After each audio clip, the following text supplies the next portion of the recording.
네, 에스더서를 저번과 이어서 이번에도 이제 모르드게에 관련된 말씀을 하겠습니다. 사실 에스더서를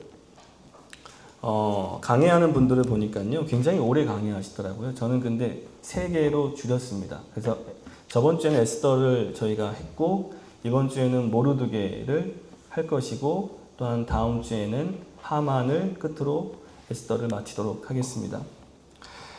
에스더서의 주제를 크게 2가지로 볼 수 있습니다. 첫 번째는 하나님은 하나님의 백성을 끝까지 보호하신다라는 것이고, 두 번째는 하나님의 백성을 대적하는 것, 곧 그것은 하나님을 대적하는 것이고, 또한 그런 대적의 악의 세력을 끝까지 찾아가서 하나님은 마침내 진멸하신다. 그것이 바로 에스더의 큰 주제라고 볼 수 있겠습니다. 에스더 10장에 있는 말씀을 보았는데요. 이것은 모르드게에 관련되어져 있는 아주 짤막한 말씀이지만 굉장히 짧고 굵게 기록되어져 있습니다. 에스더서 9장에 가서 보게 되면 32절에 마지막 절에 이렇게 기록되어 있어요.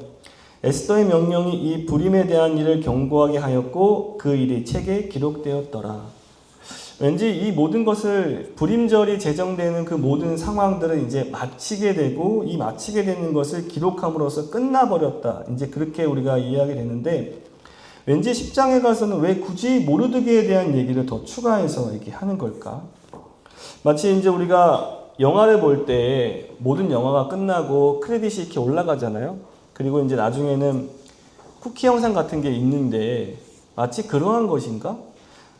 감독이 뭔가 숨겨놓았던 쿠키 영상, 다음 화를 위해서 이것이 복선이 되어서 다른 화로 연결되어지게끔 그것을 만들어 놓은 쿠키 영상과 같이 마치 모르드게에 있는 이 불임절로 말미암아 모든 것들이 잘 끝나고 기쁨으로 잔치가 이루어지면서 잘 마무리되는 것 같았는데 10장에 가서 보게 되면 굉장히 짧은 말씀으로 3절이 기록되어져 있고 이것은 모두 다 모르드게와 관련되어져 있는 말씀입니다. 에스더서를 보니까 에스더가 주인공 같잖아요. 맞죠? 그리고 아름다운 왕후이고 여인이고 또한 유다인이고 어떻게 포로로 잡혀가 있는 그 상태에서 왕후의 자리, 최고의 권위를 가지고 있는 왕의 부인이 아내가 될 수 있는 최고의 권력을 쥐게 되는 것이 바로 이제 에스더인데 사실 그 뒤에서 모든 것들을 조력하고 에스더가 그 왕위에 오르기까지 모든 것들을 만든 사람은 사실 모르드게라고 볼 수 있겠죠. 여기에 숨겨져 있는 에스더가 이 모든 것들을 주관한다기보다는 여러분 에스더서를 굉장히 자세하게 읽어보게 되면 이 모든 것들을 주관하시는 것은 물론 한 번도 이름이 거론되지 않는 하나님이시고 그분의 섭리로 만들어지지만 그분의 섭리가 누구로 인해서 이루어지냐면 바로 모르드게로 인해서 모든 것들이 시작되어지고 전개되어지고 마무리되어집니다. 그러므로 마지막 10장에 있어서 모르드게를 소개하는 것은 이 에스더서에 있어서 가장 중요한 부분이라고 생각되어져요.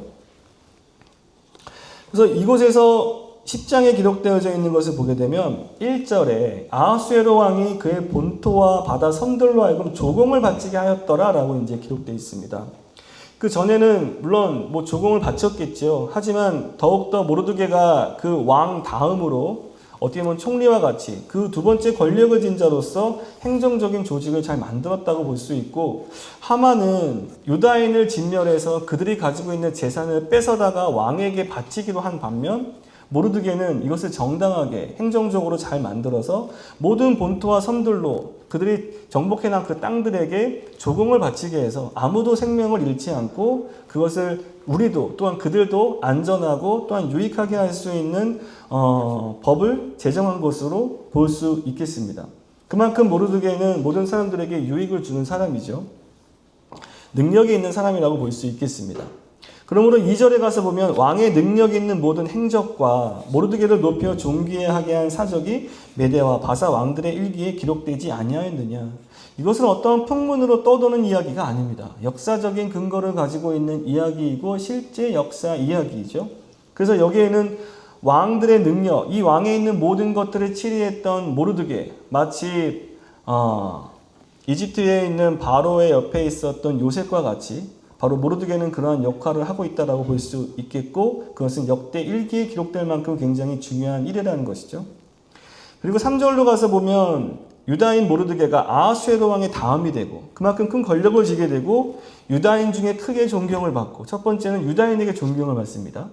두 번째는 그의 허다한 형제에게 사랑을 받고. 많은 권력을 가진 자가 존경을 받고 사랑을 받는다? 여러분, 권력을 가진 자 여러분 머릿속에 떠올려 보십시오. 여러분 그를 존경하십니까? 그것을 뛰어넘어서 그를 사랑하세요? 대체 모르드게가 어떻게 행정적인 조직을 만들고 어떻게 그 애들에게 했기에 그들이 그를 존경할 수가 있고 그를 사랑할 수 있었을까? 내 옆에 있는 형제이고 자매이고 교회에 있는 공동체면은 우리가 존경하고 사랑할 수 있겠죠. 깊이 알고 있으니까. 하지만 권력을 진 자, 그것도 이 아하수에로 왕 다음으로 두 번째 권력을 진 자, 그 나라에서 가장 최고의 권력을 가진 자를 존경하고 사랑한다? 그것은 과연 모르드게를 어떻게 표현하고 있는 것인가를 집중해서 봐야 되겠습니다. 그리고 또한 그의 백성의 이익을 도모하며, 권력을 지닌 자들이 무엇 하죠? 자기의 이익을 도모하고 정치적인 세력을 만들어 자기의 이해관계 속에서 정치를 만들죠. 하지만 이 모르드게는 그의 백성의 이익을 도모했습니다. 그리고 또한 후반절에는 그의 모든 종족을 아니하였더라. 모든 종족을 편안하게 하고 유다인뿐만이 아니라 그 속에 있는 모든 종족들까지도 모르드게는 다 관리하고 그들을 평안하게 만들었다는 것이죠. 이것이 바로 2절에 기록되어져 있는 존귀한 자의 모습입니다. 하나님이 존귀하게 세우는 자의 모습이 이러한 모습이고, 또한 이것은 하만과 굉장히 비교가 되며 굉장히 대립이 되는 관계 속에 있습니다. 그러면 어떻게 모르드게가 이렇게 존귀한 자가 되었는지, 그 존귀한 자가 되었던 그의 삶을 한번 되짚어보며 우리도 한번 모르드게와 같은 삶을 살아보는 것은 어떨까 한번 상상해 볼 수 있겠습니다. 그러면 오늘의 말씀에 있는 모든 것들, 그가 존경받고 사랑받고 모든 백성의 이익을 도모하고 종족들 가운데 평안하게 안위했던 그의 모르드게의 삶, 그의 삶을 입체적으로 바라보는 것이 좋겠습니다. 에스더에서 있는 모든 내용들은요, 사실 정확하게 날짜가 기록되어져 있습니다. 여러분 이걸 잘 찾아보면은 정확한 날짜가 정확하게 몇 년도 몇 월 며칠까지 적혀 있기 때문에 역대기에 기록되어져 있는 것 같이 정확하게 기록되어져 있는 에스더의 모든 이야기들은 10년에 걸쳐져 있는 스토리예요. 이것은 아하수에로 왕이 잔치를 베푸는, 그가 왕이 된 지 3년이 됐을 때에 잔치를 벌이는 것으로부터 시작해서 그의 13년, 그러니까 마지막까지 있었던 유다인들이 불임절을 만드는 그 시간까지 바로 10년의 시간을 에스더는 기록하고 있습니다. 그리고 7년, 3년이 되고 7년이 되었을 때, 왕이 7년 동안 통치했을 때에 왕후, 에스더가 이제 왕후가 되는 것이고, 그리고 또 5년이 지난 다음에 하만이 꾀를 내서 유다인들을 죽이려 합니다. 그것이 바로 에스더의 전체적인 시간이고 또한 기록되어져 있는 날짜들이에요. 여기서 보게 되면 3년과 7년에 왕후였던 와스리가 폐위된 다음에 폐위가 되고 에스더가 왕위에 오르는 4년의 공백기간이 있습니다. 이 공백기간이 왜 있는 것일까?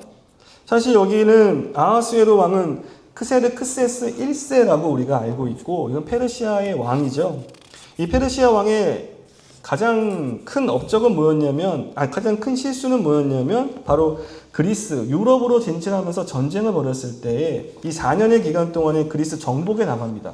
하지만 거기서 정복하지 못하고 완전히 실패해요. 그 다음에 왕후 에스더를 왕으로 맞이하게 되는 것이죠. 전쟁이 물자를 모으건 아니면 군인들을 모으건 많은 전쟁을 준비하느라 시간이 없었을 것이고, 그리고 그 다음에 왕후 에스더가 왕후의 자리에 오르게 되는데요. 이때에 중요한 일들이 몇 가지 발생하게 됩니다. 그래서 오늘은 이 모르드게의 삶을 4가지로 구분해서 보려고 하는데요. 첫 번째는 양육자, 부모로서의 역할하는 모르드게이고, 그리고 두 번째는 하급 관료로서 그들이 행했던 모르드게의 모습, 그리고 그 하급 관료에서 있을 때의 위기에 처해져 있는 모르드게의 모습, 그리고 네 번째는 바로 제2의 권력을 가진 자로서 모르드게의 모습, 이 4가지로 구분해서 모르드게의 모습을 이제 보려고 합니다. 저번에 에스더서를 죄송합니다. 에스더서를 말씀드렸듯이요. 모르드게는 에스더를 잘 양육했습니다. 그것은 저번 주에 많이 얘기했기 때문에 간단하게 말씀을 드리도록 하겠습니다. 에스더는 왕의 부모가 없었고 그 부모를 잘 없는 가운데 딸같이 양육했다고 되어 있습니다.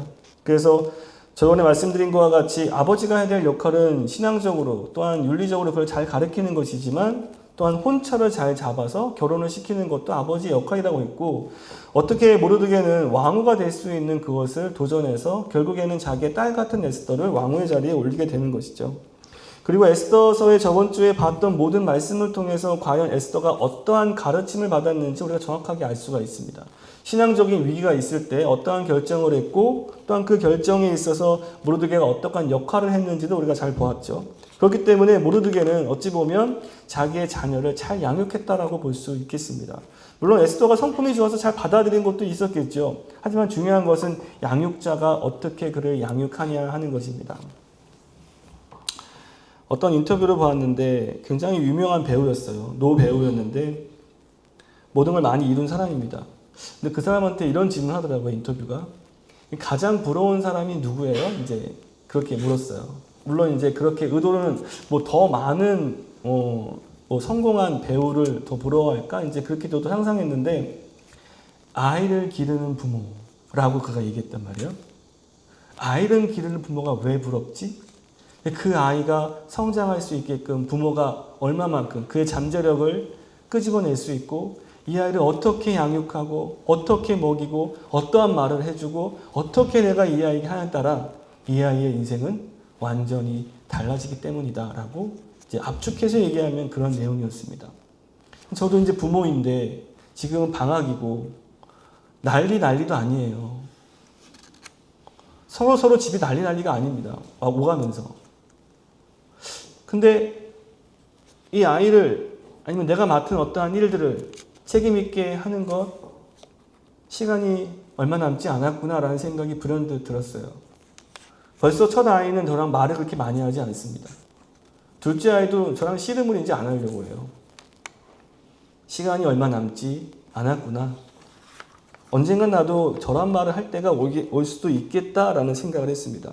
그만큼 모르드게는 자기의 딸과 같은 에스더를 잘 양육했고 그가 왕후가 될 수 있게끔 그리고 왕후의 자리에서 그가 무엇을 해야 되는지를 정확히 인식시키고 결정할 수 있도록 돕는 자였다는 것이죠. 두 번째는 그가 하급 관료로서의 모습입니다. 그는 성문에 앉아 있다라고 이제 표현되어져 있는데요. 2절에 이제 19절에 가서 보면은 성문에 앉아 있다는 얘기는 성문은 어떠한 재판이나 행정이나 어떤 세금을 징수하는 어떠한 공무원들이 앉아 있는 자리예요. 그러니까 그 얘기는 하급 공무원으로서의 역할을 이제 모르드게가 하고 있다는 것이겠죠. 근데 거기에 있을 때 어떠한 일이 벌어지냐면 2장 19절로 가서 보면요. 21절에 보게 되면 그게 앉아있을 때에 왕의 넷이 빅단과 데레스가 원한을 품고 아하수에랑을 살해하려고 하는 이제 음모를 벌이잖아요. 여기에서 그것을 미리 발견한 모르드게가 왕 에스더에게 얘기하고 그것이 발각이 돼서 그들이 죽게 되는 그것이 그 왕중 일기에 기록되어졌다 이제 이렇게 나와 있습니다. 여기에서 보게 되면 반란을 잘 잠재운 것이 모르드게라고 할 수 있겠고 큰 공을 세운 것이죠. 왜냐하면 왕의 생명을 구한 자예요. 그리고 역대 일기 그의 역사서에 기록되어 있을 만큼 큰 사건이었기 때문에 모르드게는 어떻게 보면 큰 보상을 받아야 될 텐데 여기서는 아무런 일도 일어나지가 않습니다. 근데 우리가 알고 있듯이 훗날 이 역대 일기에 기록되어져 있는 것을 5년 후에 아하수에로 왕이 잠이 안 올 때 읽어요. 그리고 마침 하만의 계획이 실행되었을 때였습니다. 마침 에스더가 잔치에 초대한 그 날 밤이었어요. 어찌 보면 모든 것이 하나님의 때와 시간과 타이밍에 맞춰 아무것도 일어나지 않았던 것이 5년 후에는 굉장히 큰 사건으로 확장되고 결정적인 역할을 하게 됩니다. 모르드게 한 얘기가 여러분 기억하실 거예요. 4장에서 여러분 유명한 게 뭐냐면 4장 14절 이때 내가 많이 잠잠하여 말이 없으면 에스더에게 하는 얘기죠. 유다인은 다른 데로 말미암아 노임과 구원을 얻으려니와 너와 내 아버지의 집은 멸망하리라. 내가 왕후의 자리에 얻은 것이 이때를 위함이 아닌가 누가 알겠느냐. 여기서 뭐라고 되냐면은 이렇게 되어 있습니다. 유다인은 다른 데로 말미암아 노임과 구원을 얻으려니와. 사실 에스더가 얘기한 것도 물론 어떤 역할을 했겠습니다만 그 역대 일기에 기록되어져 있는 모르드게가 한 사건들을 왕이 읽은 것이 결정적인 역할이었어요. 그만큼 에스더와 이 모르드게가 하나가 되어서 이 유다인들을 살리는 큰 역할을 하게 되는 것이죠. 우리 인생에 있어서 아무것도 일어나지 않을 때가 있습니다. 저도 마찬가지입니다. 제가 지금 여기 책방을 여러 가지 하고 있는 건데 아무 일도 일어나지 않아요. 그냥 그날이 그날이고 그날도 그날이고 내일도 또 똑같이 또 그렇게 이어지겠죠. 하지만 과연 그날이 그날일까? 한번 여러분 생각해 보셔야 됩니다. 내가 하고 있는 이 일이 언젠가는 하나님의 타이밍과 퍼즐에 맞춰서 그 결정적인 역할을 하는 게 바로 오늘이 아닐지 우리가 어떻게 알겠습니까? 그것이 내일이 아닐지 어떻게 알겠어요? 그러므로 우리가 매일매일 하루하루의 삶을 바로 모르드게와 같이 하나님에게 맡겨신 그 가지에서 해야 되겠죠. 어찌 보면 무의미한 일과 같고 내가 이걸 한다고 해서 이 회사가 나아지는 것 같지도 않고 공동체가 나아지는 것 같지도 않고 교회가 더 성장하는 것 같지도 않고 매일매일 그냥 같은 사람이 매일매일 같은 공간에서 매일매일 지내는 것 같지만 사실 하나님이 어떻게 역사하시고 변화시키시며 이 시간을 사용하실지 아무도 알 수가 없습니다. 결정적인 타이밍에 5년이 지나고 10년이 지나고 15년이 지나서 내가 했던 그 일이 마침내 결실을 맺는 열매를 맺는 그날이 반드시 온다는 것이겠죠. 그래서 하급관료인 모르드게가 자기가 해야 될 일을 정확히 했습니다. 그가 하고 있는 것을 눈 감아주지 않았고 그리고 그에 있는 사람들을 잘 보아서 맡은 바 일을 충실히 했다는 것이죠. 그것이 바로 모르드게가 구원을 또한 유다인이 또한 왕후 에스더가 아하수에로 왕에게 은혜를 입게 되는 결정적인 역할을 하게 되는 것입니다.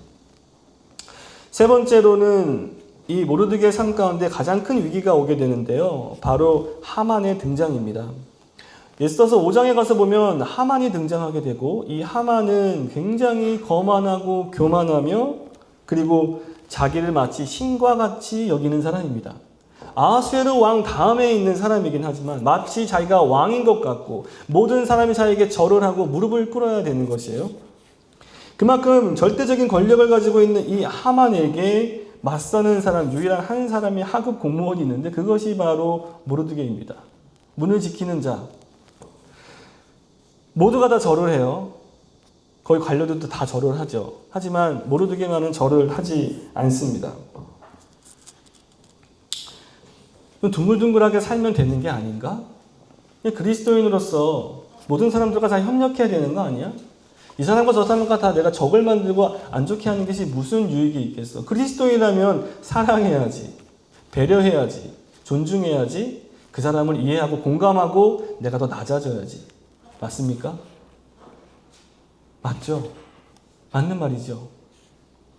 하지만 그렇지 않을 때가 있습니다. 그것이 바로 하만의 등장이에요. 3장 2절에서 보게 되면 대궐문에 있는 왕의 모든 신하들이 다 왕의 명령대로 하만에게 꿇어 절하되 모르드게는 꿇지도 아니하고 절하지도 아니하니. 모르드게는 왜 절하지 않았을까요? 우리가 알고 있듯이 10계명의 우상에게 그 신과 같은 여기는 사람에게 절하지 말랐기 때문에 여러 가지 이유가 있었습니다. 근데 여기 중요한 것은 신앙적인 것이 여기에 같이 연결되어져 있다는 것이에요. 왜냐하면 자기가 유대인인 것을, 자기의 정체성을 절하지 않는 것에 대해서 말했기 때문입니다. 자기가 존재하는 이유, 내가 존재하는 이유가 무엇인지 정확히 아는, 정체성을 정확하게 인식하는 사람만이 내가 지금 무엇을 해야 되는지를 정확히 알 수 있습니다. 그냥 막연하게 이것은 하나님의 뜻이고 이것은 하나님의 뜻이 아니다라고만 그냥 이분법적으로 생각하는 것이 아니라 내 정체성, 내가 누구이고 하나님 나를 이 자리에서 왜 보내셨는지 내가 무엇을 해야 되는 사람인지를 정확하게 인식한 사람은 하나님이 명령하는 것을 우리가 올바로 알아가게 된다는 것이죠. 3장 1절에 보게 되면 우리가 왜 절을 하지 않았는가에 대해서 유추해 볼 수 있는 말씀이 있습니다. 3장 1절에 가서 보게 되면 그 후에 아하수에로 왕이 아각 사람 함무다다의 아들 하만의 주의를 높이 올려 함께 있는 모든 대신 위에 두니라고 되어 있습니다. 그래서 중요한 부분은 바로 아각 사람 함무다다의 아들 하만입니다. 이 사람이 누구라고요? 아각 사람. 여러분 아각 하면 누가 생각나세요? 그럼 누가 생각나죠? 초기에 사울이 아말렉 사람 아각을 어떻게 했습니까? 하나님이 사무엘을 통해서 그 아말렉 족속을 진멸하는데 아각, 그의 왕의 칭호예요. 그 아말렉 민족의 왕가를 가리키는 것이 바로 아각입니다. 그 아각을 진멸하라고 했는데 그때 사울이 어떻게 가서 했냐면 그 아말렉을 모두 다 진멸할 수 있는 능력이 있었고 다 했지만 아각을 살려두었고 그가 가지고 있는 모든 재물들, 좋은 것들을 다 남겨두었어요. 그렇죠? 그래서 어떠한 결과가 왔냐면 사울이, 초대왕인 사울이, 그 위대한 사울이 하나님 앞에 버림을 받습니다. 그 사건이 바로 아말렉과 연결되어진 사건이고 여기에 말하고 있는 그 아각은 바로 이 하만이 아말렉 사람이라는 것을 증거하고 있고 바로 아각, 그 왕의 계열 속에 있다는 사람이라고 볼 수 있겠죠. 그때 만약에 진멸했다면 이 하만이 지금 등장했을까를 우리가 생각해 봐야 되겠습니다. 심지어 출애굽을 할 때 아말렉은 어떻게 하냐면 신명기에 기록되어져 있는 말씀과 같이 신명기 25장 17절에서 18절에 아말렉에 대해서 이렇게 얘기합니다. 너희는 애굽에 나오는 길에 아말렉에 내게 행한 일을 기억하라. 이것을 꼭 네가 기억해야 되는데 18절 곧 그들이 너를 길에서 만나 내가 피곤할 때 내 뒤에 떨어진 약한 자들을 쳤고 이렇게 되어 있습니다. 하나님을 두려워하지 아니하였느니라. 하나님을 두려워하지 아니하였고 누구를 쳤어요? 정면으로 와서 전쟁을 한 것이 아니라 뒤에 처져 있는 약한 자들을 쳤다라고 되어 있고 그만큼 비열하고 그만큼 자기 자신이 얼마나 교만하고 얼마나 이 세상에서 자기의 힘을 잘못 사용하고 있는 사람의 대표라고 볼 수 있는 것이 바로 아말렉 족속이고 그리고 거기에 중심에 있는 것이 바로 하만입니다. 그 모르드게가 이 모든 사건들을 정황들을 알았을까? 그것은 성경에 기록되어져 있진 않지만 모르드게가 여기 에스더서 2장에 가서 보면요. 모르드게를 설명할 때 이 장면이 있습니다. 2장 5절부터 6절에 가서 보면 이렇게 되어 있습니다. 도성 수산에 한 유다인이 있으니 이름은 모르드게라. 그는 베냐민 자손이니 기스의 증손이요 시므이의 손자여 야일의 아들이라. 전에 바벨론 왕 느부갓네살이 예루살렘에서 유다 왕 여고냐와 백성을 사로잡아 갈 때 모르드게도 함께 사로잡혔더라. 이 모르드게에게 정보를 줄 수 있는 이 짤막한 두 절 가운데에서 우리가 알 수 있는 것은 그는 베냐민 지파라는 거예요. 사울이 베냐민 지파잖아요. 뭔가 연결되어져 가고 있는 것이 보일 겁니다. 그리고 어떻게 되었냐면 7절에 6절에 나와 있듯이 여고냐, 여호와 긴을 얘기합니다. 그러니까 포로로 잡혀왔을 때 바벨론에서 포로 잡힐 때 다 잡혀온 것이 아니에요. 1차, 2차, 3차에 거쳐 잡혀오잖아요. 1차, 2차 때 잡혀온 사람은 어떤 사람들이냐? 보통 왕족이나 귀족이나 기술자들이었어요. 그리고 3차에 걸쳐서 모든 백성들을 다 끌고 갑니다. 그 얘기는 뭐냐면 1차, 2차 이 여고냐, 여호와 긴 때 잡아왔다는 얘기는 그게 왕족인지 귀족인지 기술자인지는 알 수 없지만 모르드게가 꽤 중요한 인물이었다는 것을 알 수가 있는 것이죠. 그만큼 이러한 것들이 우연적으로 일어난 것이 아니라 하만에게 그냥 절하기 싫어서 하나님의 말씀이 적혀있기 때문에 율법에 적혀있잖아 절하지 말라고. 그래서 절하지 않는 것이 아니에요. 역사적으로 연결되어져 있는 하만과 맺을 수 계속 끈질기게 따라오는 아말렉 족속 베냐민 지파, 자기의 조상이었던 초대왕이었던 사울이 실수했던 것을 자기는 지금 실수하지 않겠다는 것일지도 모르겠습니다. 왜 절을 하지 않는가? 그냥 절하면 되는 거 아닌가? 그게 아닙니다. 하만은 영적인 대적이에요. 끊임없이 이 전 세대에 걸쳐서 계속해서 등장하는 악의 축이라고 볼 수 있습니다. 그 시대는 출애굽 때도 그랬고 사울의 시대도 그랬고 왕정 시대도 그랬고 그리고 사사기나 모든 시대 때 등장하고 있는 악의 축 하나님을 대적하고 하나님을 두려워하지 아니하고 자기의 뜻대로 권력을 사용해서 누구를요? 약한 자를 치는 자들. 그것이 바로 하만이라고 대표할 수 있고 그리고 지금 이 사로잡혀 있는 이 페르시아에 있는 이 약한 유대인들, 아무 힘도 발휘할 수 없는 많은 7만에서 10만 정도를 예상합니다. 유다인들을.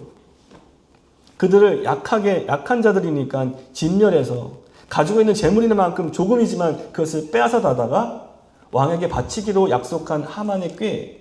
이것이 바로 출애굽대 시대도 그랬고 왕정 사울의 시대도 그랬고 그 포로기 시대도 그랬고 지금의 시대에도 마찬가지입니다. 독일이 그랬고 미국이 그렇게 하고 있고 힘과 관련되어 있는 모든 사람들이 하고 있는 일이 뭐냐면 약한 자들의 것을 뺏어서 자기의 이익을 추구하는 것이에요. 에스더서를 볼 때 여러분 정치적으로 보시지 말았으면 좋겠습니다. 에스더서 많이 강의하는 거 보면 누가 하만이고 누가 모르드게인지 정치적인 어떤 세력을 두고 하만이라고 생각하고 자기는 항상 모르드게 돼요. 여러분 그러한 정치적인 얘기가 여기에 속해져 있는 것이 아니라 이것은 악의 축, 절대 빠지지 않는 그 악을 대하시는 하나님의 섭리를 우리가 바라보아야 되겠습니다. 악을 악으로 갚지 아니하시고 힘을 힘으로 누르지 아니하시고 어떻게 하신다고요? 죽으면 죽으리라. 자기의 생명을 내어놓고 절하지 않는 믿음의 존귀한 자들을 통해서 악을 다스리시고 악을 제거해 나가신다는 것입니다. 그것이 바로 하만이에게 절하지 않는 모르드게의 믿음의 정수라고 볼 수 있겠습니다. 이것으로 끝나는 것이 아니고요.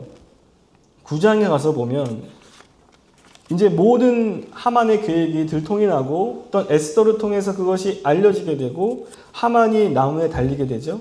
그리고 11개월 후에 그리고 결국에는 불임절이 다가오게 됩니다. 그리고 나서 모든 사람들이 이스라엘 민족이 그 불임절에 참가해서 하만의 대적, 하만의 10나라들을 다 죽이고 그리고 거기에 속해져 있는 모든 세력들까지 다 죽입니다. 그것이 어마어마한 숫자예요. 하만의 한 명에게 존재하는 것이 아니라 하만에게 속해져 있는 여러 이 세력들, 이것이 바로 영적인 전쟁에서 우리에게 가장 큰 타격을 입히는 것들입니다.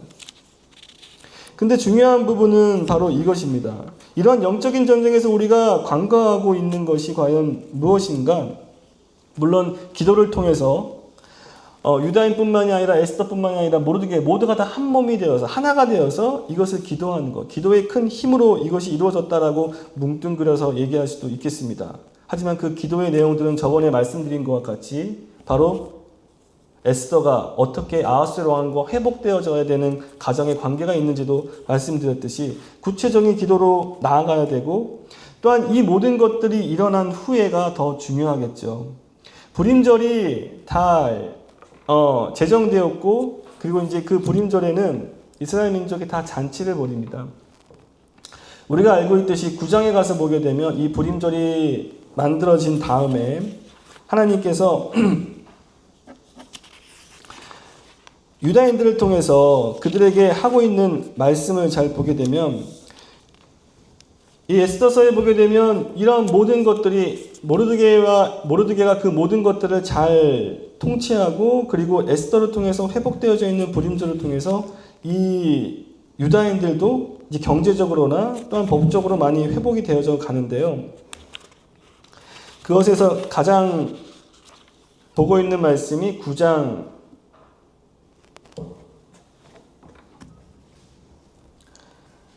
15절 그리고 10절 그리고 16절에 보겠습니다. 9장 10절, 15절, 16절에 보게 되면 마지막에 뭐라고 되어져 있냐면 이렇게 되어 있습니다. 그들의 재산에는 손을 대지 아니하였더라. 그리고 15절 그들의 재산에는 손을 대지 아니하였더라. 16절 그들의 재산에는 손을 대지 아니하였더라. 다 진멸하고 난 다음에 조서에는 어떻게 써 있냐면요. 그 다 진멸하고 그들의 재산까지 다 몰수하게 되어 있거든요. 근데 그들의 재산에는 손을 대지 아니하였더라. 이것이 바로 모르드게가 이 이스라엘 민족과 그리고 에스더가 이 불임절을 제정하면서 그 전쟁을 치르면서 그들이 가졌던 믿음의 본질이라고 볼 수 있을 것 같습니다. 사울이 어떠한 것에 현혹되어졌냐면 그것을 다 진멸하기가 너무 아까운 거예요. 다 죽이기가 너무 아까운 겁니다. 이거로 재미를 볼 수가 있는데 이걸 좀만 더 불리면 내가 더 잘 살 수 있을 것 같은데. 심지어 이걸 좀 제사로 지내면 더 하나님이 기뻐하시지 않을까라는 황당한 생각. 악은 완전히 진멸되어져야 되고 끝나야 되는데 그것이 어떠한 전쟁이면 여호와의 전쟁입니다.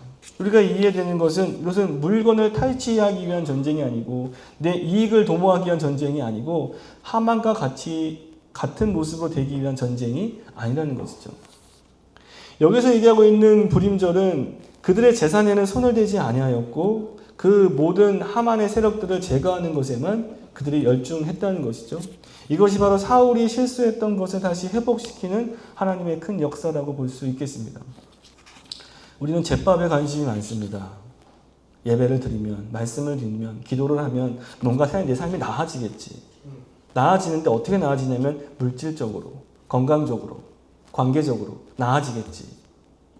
네, 올바른 바람이고 소망입니다. 저도 그렇게 바라고 있으니까 뭐 제가 무슨 말을 하겠습니까?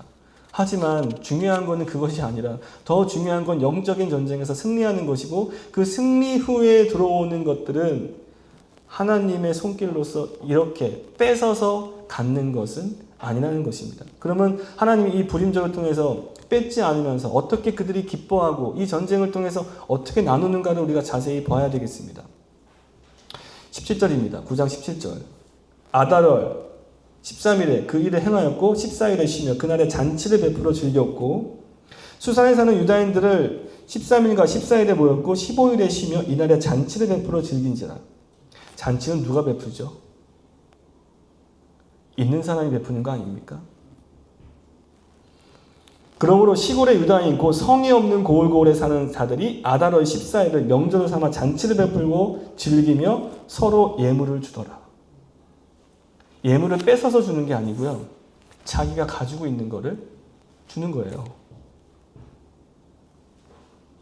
자기가 가지고 있는 것만 줘도 됩니다.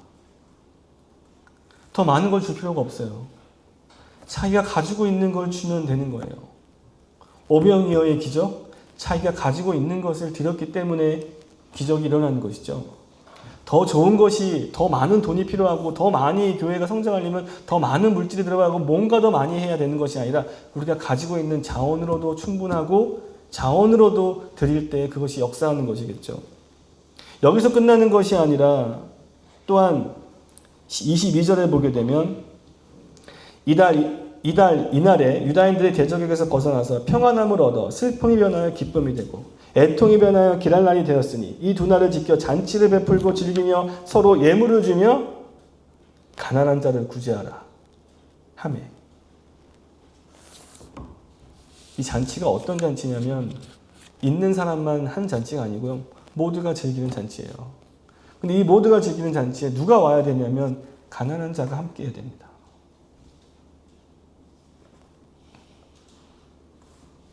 누군가 것을 뺏어서 더 많은 이익이 나면 그거를 막 펑펑 쓰는 것이 아니라 내 것을 나누며 가난한 자들을 초대해서 이 잔치에 참여하도록 하는 것이 불임절이죠. 이것이 바로 모르드게가 꿈꿨던 존귀한 자가 하고 있는 일입니다. 악을 다스리며 잔치를 벌이는데 자기의 것을 내어주고 가난한 자들을 모아서 이 모든 잔치에 기쁨으로 함께하는 것. 이것이 예배가 아니면 무엇이겠습니까?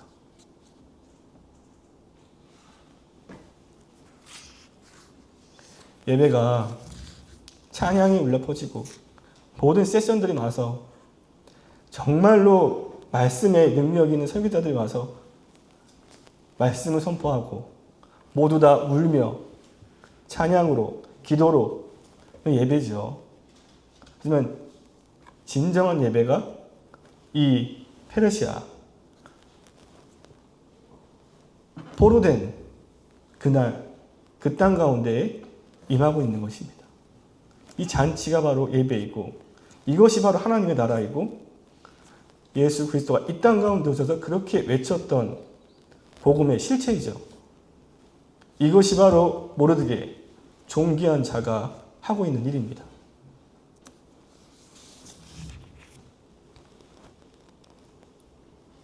그 존귀한 자의 모습을 어떻게 성경은 얘기하고 있는가? 8장 15절 모르드게가 푸르고 흰 조복을 입고 큰 금관을 쓰고 자색 가는 배 겉옷을 입고 왕 앞에서 나오니 수산성이 즐거이 부르며 기뻐하고. 여기에 보는 모르드게의 모습을 자세히 보셔야 됩니다. 이것이 어떠한 옷인지 잘 보셔야 돼요. 우선 왕이 제정한 페르시아의 고위 관직에 있는 사람이 입는 옷인데요. 자세히 보면요. 이것이 출애굽기에 제사장이 입었던 옷이에요. 푸르고 흰 옷과 베옷을 같이 입는 것. 이거 제사장이 입는 옷이고 왕의 권력과 능력을 가지고 있다는 증표로서 왕관을 쓰고 있는 모르드게의 모습은 바로 봐도 존귀한 자의 모습이고 세상적으로도 그렇게 세워져야 되는 것도 하나님께서는 그렇게 세워주심과 동시에 모든 사람들에게 사랑을 받고 존경을 받는 가난한 자가 없고 모두가 잔치에 참여하는 이것이 천국이 아니고 이것이 하나님의 나라가 아니면 무엇이겠습니까? 우리 교회가 그렇게 되기를 소망합니다. 가난한 자들이 모이고 잔치에 참여할 수 없는 자들이 모여서 함께 주님을 노래하고 찬양하는 것. 그리고 음식을 나누며 서로 대접하고 무례히 행치 아니하고 험한 말을 하지 않고 서로 예의를 갖추며 대화하고 나누며 그의 일상을 물어보는 것. 그것이 바로 예배이고 우리 교회가 추구하고 있는 하나님의 나라입니다. 바로 존귀한 자의 모습 모르드게는 예수 그리스도와 너무나도 많이 닮아 있습니다. 결론적으로 말씀드리면 예수 그리스도께서 이 땅 가운데 오셔서 악을 제거하시는 것은 힘으로 제거하시는 것이 아니에요. 어린 양으로 오셔서 십자가에 못 박혀 죽으심으로 말미암아 양들에게 생명을 주기 위해 자기의 생명을 버리십니다. 모르드게도 자기의 생명을 내어놓았기에 절하지 않는 것이고 무릎 꿇지 않는 것이에요. 생명을 내놓지 않고 어떻게 왕의 두 번째 가는 권력자에게 그렇게 할 수 있겠습니까? 생명을 내어놓을 때 자기의 것을 버릴 때 역사는 일어나고 기적은 일어나며 모르드게와 같은 믿음의 사람들이 일어나겠죠. 여러분은 어떠한 신앙을 가지고 계시고 어떠한 예배를 드리시며 주님을 섬기고 계십니까? 여러분 한번 모르드게를 따라가 보는 건 어떻겠습니까? 존귀한 자로 여겼던 하나님이 존귀한 자로 여겼던 모르드게와 같이 우리의 삶도 그렇게 만들어지고 빚어져서 주님이 원하시는 존귀한 자의 모습으로 마침내 푸른 옷과 흰 옷 그리고 베옷을 입으며 주 앞에 서는 그날을 소망해 봅니다. 우리 같이 찬양하고 기도하겠습니다.